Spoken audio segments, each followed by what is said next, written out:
শুভ দুপুর। আজকে একটা ছোট্ট লাঞ্চ ভিডিও নিয়ে চলে এলাম। আজকে লাঞ্চে কি বানিয়েছি চলুন আপনাদের সঙ্গে একটু শেয়ার করে নিই।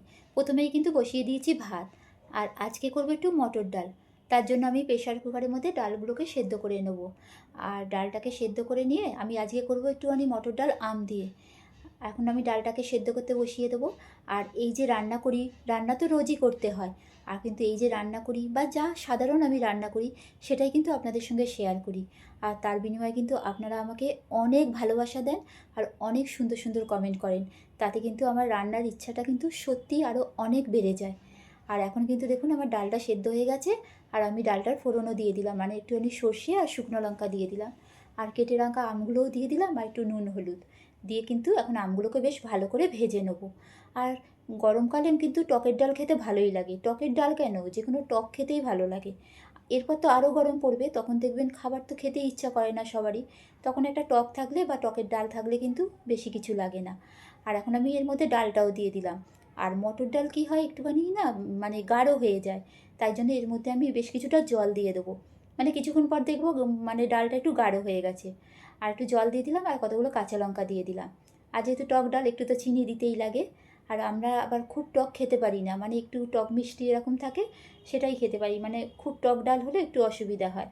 তা এখন ডালটা ফুটবে, আর ওদিকে মনে হয় আমার ভাতটাও হয়ে গেছে। হ্যাঁ, ভাতটা এখানে হয়ে গেছে। আর ভাতটা এখন আমি নামিয়ে ফেলবো। আর যেহেতু টকের ডাল করছি, তাই জন্য একটু করব ঝাল ঝাল ঝিঙে আলু পোস্ত। আর কড়াতে কালো জিরে আর শুকনো লঙ্কা ফোড়ন দিয়ে দিয়েছি, আর দিয়ে দিলাম আলুটা। আর এখন দিয়ে দেবো ঝিঙেগুলোও দিয়ে দেবো। আর আমি আলু আর ঝিঙেটাকে না এখন শুধু ভেজে নেবো, মানে এখানে এখন নুন দেবো না। মানে নুন দিলেই ঝিঙের থেকে একটা জল বেরিয়ে যাবে। তাই বেশ কিছুক্ষণ আমি আলুটা আর ঝিঙেটাকে মানে ভালো করে ভেজে নেবো। এদিকে আমার ডালটাও কিন্তু ফুটে গেছে। আর এখন ডালটা নামিয়ে ফেলবো। আর টক ডাল আপনাদের কার কার খেতে ভালো লাগে কমেন্টে কিন্তু জানাবেন। আমাদের ঘরে কিন্তু মানে প্রায় দিনই এখন আমার হাজব্যান্ড বলবে টকের ডাল করো।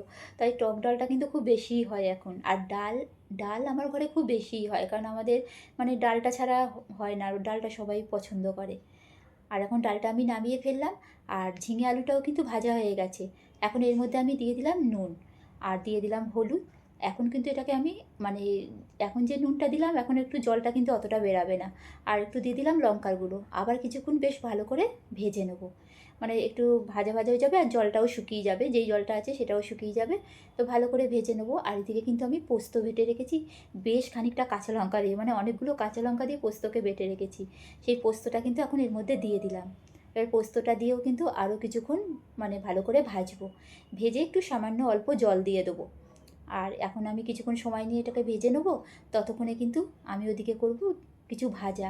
মানে আমি আলু আর পটল কিন্তু কেটে রেখেছি, সেইগুলোকে আমি ওদিকে ভেজে নেবো। আর এখন কিন্তু আমার পোস্তটাও কিন্তু হয়ে গেছে।